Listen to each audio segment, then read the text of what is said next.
ازيك؟ عامل ايه؟ اخبارك؟ احوالك؟ بما انك خلاص كبرت ما شاء الله، عديت بظروف ثالثه ثانوي، عديت بالمعاصر والزلازل والبراكين والحاجات اللي فاتت دي كلها، كويس، مبروك، امتحان، الحمد لله. كنت قاعد مستني النتيجه، طلعت النتيجه اللي في بالك او اللي مش في بالك، خلاص مفيش مشكله. فاحنا هننتقل لمرحله بعد كده ان انت خلاص بقيت طالب جامعي قد الدنيا، وبالتالي بما انك خلاص اول يوم جامعه قرب، بدايه الدراسه، الروتين السنوي بتاع كل مره، فانت عندك شويه لخبطه في المصطلحات وكده. وطبعا الفيديوهات الكتيره موجوده على اليوتيوب وعلى التيك توك ديت خلاص شتتك، هتلاقي ناس بتستظرف، ناس تقول لك حاجات غير منطقيه، ناس بتقول لك هات معاك سبلايز، واحد ظريف كان عامل فيديو ريلز بيقول لك خد معاك لانش بوكس، فكل ده غير منطقي. فانا النهارده بسط لك الموضوع بكل بساطه. انت في اول ايامك الجامعيه انت هتعمل ايه؟ هي الفكره وما فيها ان بكره الجامعه خلاص، انت بكره رايح الجامعه، فانت ما تجهزش لانش بوكس، ما تجهزش السبلايز، ما تجهزش اي حاجه. البس ابسط حاجه جدا، حاجات بسيطه، مالكش دعوه ان انت تلبس بدله، تظبط لك كرافته، تظبط لك البابيونه، الكلام الحمضان ده مالناش دعوه بالكلام ده. البس ابسط حاجه موجوده عندك، كده كده اصلا احنا لسه في الصيف والجو حر. افشيل من دماغك تماما الجيتار، للشقط، ان انت هترقص بريك دانس، ان انت هتشرب سجاير لزوم الروشنه، هتشرب فيب لزوم الروشنه. انسى الكلام الحمضان ده. صحيت كلت حاجه خفيفه كده ظريفه لطيفه، انت رايح تتفسح، حطش في دماغك جو الاطفال بتاع زمان دوت، ان انت رايح الفصل عشان تلحق التخته الاولى. انت كده كده اصلا انت ما هتصدق تلاقي مكان في البنش الاخير ورا. دي الفكره. هنعتبر دي الجامعه، تمام؟ وانت هو شخص لبست الحته اللي على الحديده، حاجه بسيطه ظريفه، واكل شيء بسيط كده عشان ما الدنيا ما يجركش كركبه في المعده، شارب المشروب الساخن اللطيف بتاعك الظريف بتاعك عادي جدا. هتروح هتلاقي الراجل بتاع الامن عادي كده هيفتش، انت هتوري له بطاقه الترشيح بتاعتك، هتعرف ان انت لسه طالب جامعي مستجد، وبالتالي انت هتخش على الدرمغ اللي جوه، هتخش تشوف المنظر، هتلاقي ساحات من المساحات الخضراء، هتستغرب من الناس، هتلاقي سرسجيه، كابلز، هتلاقي مرتبطين، هتلاقي مخطوبين، هتلاقي متجوزين، هتلاقي كل حاجه، هتلاقي جميع اصناف وفئات البشر. وطبعا بقى بغض النظر بقى عن تصنيفات البشر اللي هم ان سكان الريف وسكان الحضر وسكان العواصم والسكان اللي هم المتنقلين والمغتربين من المحافظات التانية. فانت هتحاول ان انت تخش وسط المدعكه ديت، تتناسق، تظبط اجواءك، تظبط ثقافتك العامه، ان انت ما تكونش متحيز لراي شخص ما ينفعش تقابل واحد من الشرقيه تقول له الفرخه مالهاش وراك والكلام دوت، ما ينفعش، عادي، انت راجل جامعي قد الدنيا، ما ينفعش الكلام ده دلوقتي. قبل الكلام ده كله انت عرفت الجدول بتاعك، عرفت انت كليتك ايه. فالفكره ما فيها قبل ما تخش على المدرج بتاعك واول ما هتبدا اول محاضره ليك، حبيت اقول لك كام حاجه. اولا، الفصل بقى مدرج، الحصه بقى اسمها محاضره، التخته ايا كانت انت مسميها تخته او ديسك اسمها بنش. المدرس اللي كان جيلك ايام ابتدائي او اعدادي او ثانوي بقى دلوقتي اسمه دكتور، وان قلت له يا مستر او يا مدرس انت كده كانك شتمت بومبو، اياك تقول له الكلمه دي، اسمه دكتور. والمعيد الماده اللي هو جايب امتياز الاربع سنين اللي فاتوا معيد، برضه قول له يا دكتور، ما تقولوش يا معيد، انه ممكن ياخد الموضوع على صدره وهيفهمه بحيز تاني. بما انك لسه طالب جامعي جديد عاوز تثبت ان انت صايع، هتصاحب رجال الامن. رجاله الامن بتوع البوابات دول لازم تصاحبهم، سواء كان رجاله الامن الجامعه او رجاله الامن بتاعت الكليه نفسهم. لو صاحبت الناس دول انت كده بقى برنس، انت كده بقيت باشا، انت كده خلاص، انت كده عديت، انت كده بقيت الشخص الفي اي بي اللي في الكليه. الامتحان القصير اللي هو كان الامتحان السريع اللي كان بيحصل زمان ايام ابتدائي بقى اسمه كويز. امتحانات نص السنه هتلاقي اسمها دلوقتي ميد ترم، هتلاقي امتحانات اخر السنه بقى اسمها فاينل. هي نفس المصطلحات بس بالانجليزي، بس هي دي اللغه الدارجه دلوقتي في الكليات والجامعات عموما. لو انت اتكلمت بلغه غير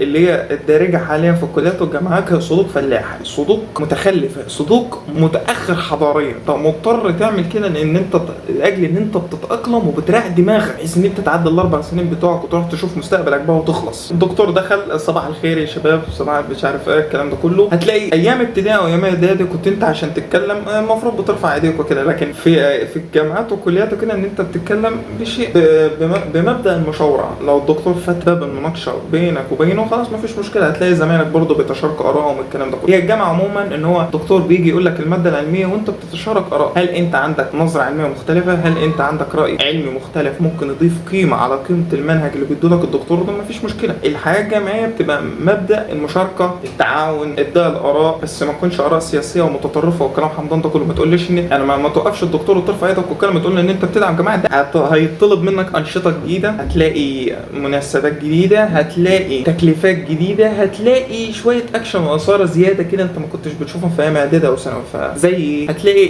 خازوق ظهر لك من حيث لا تحتسب اسمه اتحاد الطلبه، ده حاول تبعد عنه. انا الحمد لله لا اعرفهم ولا يعرفوني ولا سكتهم على جنب سكتي ولا الكلام ده كله. حابب تضيع وقتك، حابب تشقط، حابب تبقى انسان سم، خش المكان ده. مش حابب تطور من نفسك، مش حابب تطور مستقبلك، مش حابب تهتم بنفسك وبدراستك وتخلص ال4 سنين بتوعك وتروح تشوف مصلحتك، انضم للمكان ده. عاوز تضيع وقتك هتنضم للمكان ده. مالوش 60 لازمه بالنسبه لي، انا ما شفتش منه اي منفعه. هو المنفعه ان انت بتروح تشقط، عاوز تشقط، عاوز ترتبط، عاوز تقابل واحده في الفالنتاين دي، هتروح المكان ده. تمام. وعندك حاجه تانية نشاط كده هتلاقي برضو ظهر لك زي الخازوق، هيجي لك الفضول ان انت تنضم ليه، الا وهو تحت مسمى الكشافه. حابب تنضم ليه؟ لو انت تنضم ليه بهدف ان انت بتتعلم ازاي لو انت بقيت في مكان بري، او ان انت سافرت البرازيل وبقيت قاعد في الغابات البرازيليه هناك، فانت بتحاول تتاقلم ازاي تفطر قهوه وتتعشى بيستاشيو، فممكن ماشي مفيش مشكله تخش المكان ده. لكن لو انت داخل المكان ده بهدف ان انت تكون علاقات اجتماعيه، تروح تشقط، تروح ترتبط، تحك، تبقى انسان سيمب، الكلام ده كله هيبقى فكره فاشله. اهم حاجه لو انت داخل المكان دوت وهيبقى مكان مش مختلط، وان انت بتتعلم انت واخواتك الرجاله ازاي تتاقلم في الحياه البريه، مفيش مشكله، ما اقدرش امنعك. انت داخل بقى على حسب نيتك بقى بعد كده، انا ماليش دعوه، بس انا حذرتك من المكان دوت. الحمد لله انا ما اشتركتش فيه، الحمد لله.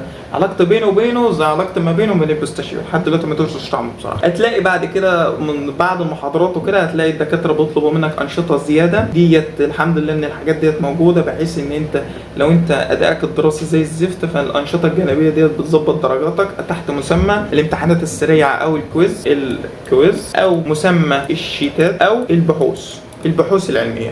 الكويز اللي هي الامتحانات السريعه اللي ما بين المحاضرات، ممكن كل اسبوع الدكتوره ممكن لو دكتوره بنت ناس هتبعت على جروب الدفعه تقول لك يا جماعه المحاضره الجايه يبقى في كويز، يبقى كده كتر خيرها. فانت بتراجع على موادك، بتراجع الحاجات اللي اتاخدت في المحاضره اللي فاتت، بحيث ان هي تسالك وبتاخد درجات اضافيه بجانب الدرجات بتاعت الامتحانات وادائك الدراسي. في برضه دكاتره بيطلبوا منك شيتات، دي بتبقى بحوث بس على شكل مصغر شويه، مش نفس التعمق، مش نفس التفاصيل، مش نفس الكلام ده كله. فالشيتات ديت بتبقى عباره عن صفحه واتنين بكتير، بتجيبها من معلومات موثقه، من مواقع موثقه، من اماكن ما تكونش مكونه من ذكاء اصطناعي. بعد كده في دكاتره برضه عشان دي بقى اللي بتبقى اعلى درجه، اللي هي البحوث ديت بتطلب منك لو انت مطلوب منك هتعمل بحث علمي عن شيء معين ايا كان بقى كليتك او الماده العلميه اللي انت بتاخدها، فبيطلب منك. فالبحوث ديت بتبقى عباره عن هو شكل معين، تفاصيل معينه، فونت معين، لازم ترفق مستندات وصور ومواقع وتجيب المعلومات دي كلها من مواقع موثقه، ما ينفعش تجيبها لي من موقع فتكات. دي نبذه اوليه. انت كده هتخش وتتلغوص ومناقشه البحوث. انت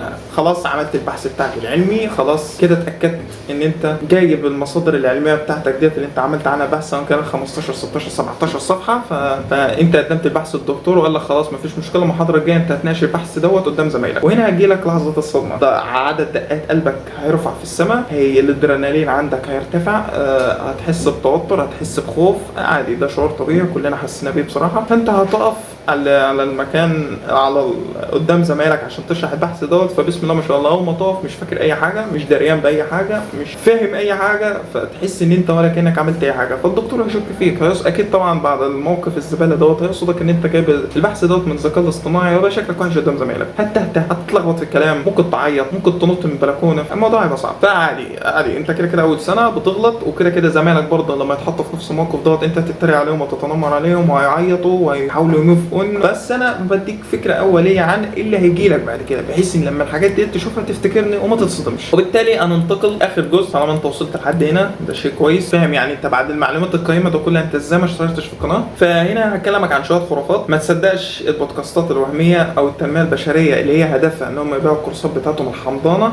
ان هو يقول لك ان التقدير في الكليه مش مهم. ده غلط تماما. التقدير مهم، التقدير هيفرق معاك جدا في السي في. لازم التقدير هيكون شيء كويس بجانب المهارات اللي انت هتتعلمها. لازم برضو في حياتك الجامعيه انت هتحس بشويه حريه زياده، فانت هتضطر ان انت تنزل تشتغل، تنزل تجرب حاجات جديده، تنزل تشوف خبرات جديده. ففتره ال4 سنين بتوع الجامعه دول شوف حاجه جانبيه اتعلمها، شوف موهبتك، شوف طموحاتك، شوف ايه هي الحاجه اللي انت بتحب تعملها بجانب الكليه. يعني ان انت هتهتم بس بالكليه هتحس بملل، ايا كان المعلومات اللي انت سمعتها من المصادر اللي بره هيقول لك مارس رياضه، طور من نفسك، اقرا 20 كتاب في الشهر، لازم تجيب تقدير عالي، تكون علاقات اجتماعيه، تبقى متفوق في الانشطه الجامعيه، تبقى متفوق في الانشطه التطوعيه، تبقى متفوق في الانشطه الاقتصاديه، مش عارف ايه علاقه الكلام ده كله انا بقوله. فانت بجانب الكليه بتاعتك وان انت تهتم بدراستك تنزل تشتغل وتجمع خبرات وتجرب حاجات جديده. مفيش مشكله ان انت بتغلط، انا ذات نفسي بغلط، انا بغلط وانا بعمل الفيديو ده اصلا. هتهتم بالحاجتين دول. وطبعا لو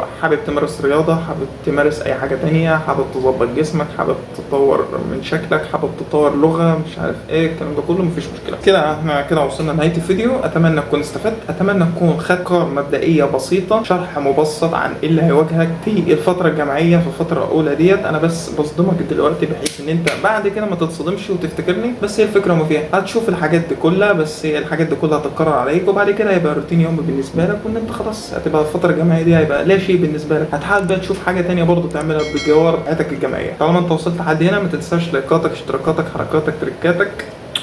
سلام.